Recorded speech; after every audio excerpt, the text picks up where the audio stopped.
EU leaders arrived here in Brussels to discuss the future of defense strategy in Europe and the need to finance a project to expand the military capabilities over the next 10 years, which is going to cost 500 billion euros. But it was quite obvious from the beginning that the tariffs imposed by the Trump administration on Canada, Mexico and China, and the potential for tariffs to be slapped on the EU, topped the agenda of the meeting. European leaders were walking a fine line, saying that they are willing to negotiate a new deal with the Trump administration. But if Trump ultimately decides to impose the tariffs on European products, then the EU will have no other option but to reciprocate.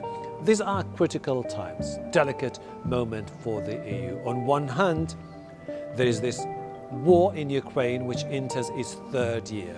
And the Europeans are looking forward to see the Americans play an active role in the future when it comes to Ukraine, its future, and NATO. But at the same time, they're concerned the Americans could shift their focus from Europe to the Indo-Pacific region.